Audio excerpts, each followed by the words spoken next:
में फंसी उदयपुर की दो बेटियां भार्गवी वशिष्ठ और मोक्षिता उपाध्याय वहां से सकुशल लौट आई हैं। प्रदेश सरकार की कोशिश और केंद्र सरकार की रणनीति की वजह से भार्गवी और मोक्षिता की सकुशल वापसी हुई है। उनके वापसी के मौके पर उदयपुर के महाराणा प्रताप एयरपोर्ट पर दोनों के परिवार वालों के साथ साथ जिला कलेक्टर ताराचंद मीणा और एडीएम सिटी अशोक कुमार भी मौजूद रहे। मोक्षिता और भार्गवी रोमानिया बॉर्डर तक आई थी और फिर वहां से उनकी भारत वापसी हुई। रूस और यूक्रेन में जंग जारी है। ऐसे में कई भारतीय अभी भी यूक्रेन में फंसे हुए हैं। आज राजस्थान के उदयपुर में दो बेटियां सुरक्षित उदयपुर पहुंची है। ऐसे में हम पहुंचे उदयपुर की मोक्षिता उपाध्याय के पास, जहां से उनसे पूछेंगे किस तरह की उनकी ये यात्रा रही, किस तरह का उनको अनुभव रहा और किस तरह की उनको परेशानी का सामना करना पड़ा। हमारे साथ इस समय मौजूद है मोक्षिता उपाध्याय, उदयपुर में रहने वाली। जी मोक्षिता, बहुत बहुत पहले बधाई। धन्यवाद आपका। किस तरह का आपका अनुभव रहा, किस तरह की यात्रा रही, आपको कितनी मुश्किलें सामने आई? डर लगता था, कब क्या हो पता नहीं था हमारे को।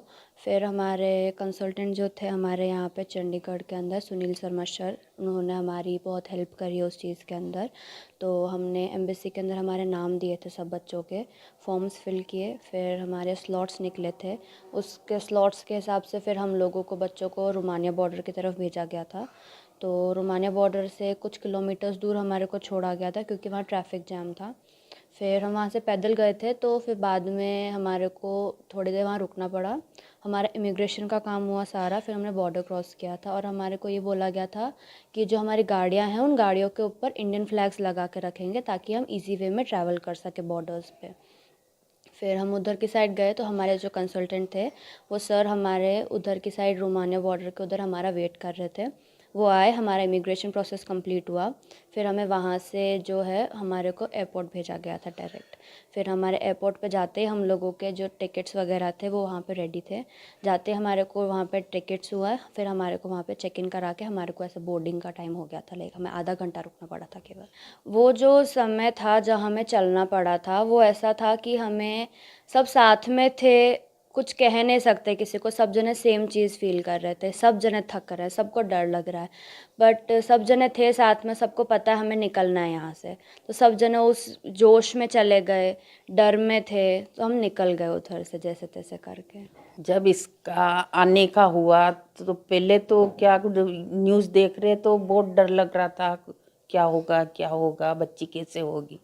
लेकिन जो ही हमें सूचना मिली भाई अब ये लोग रवाना हो रहे हैं तो हमारे को बहुत अच्छा लगने लगा और अब हम बहुत खुश हैं, हमारे पास आ गई है। तो स्टार्टिंग में जो था कंडीशन तो लग रहा था कि शायद हो सकता है बातों में सब कुछ सॉल्व हो जाएगा, लेकिन कंडीशन बिगड़ती ही गई।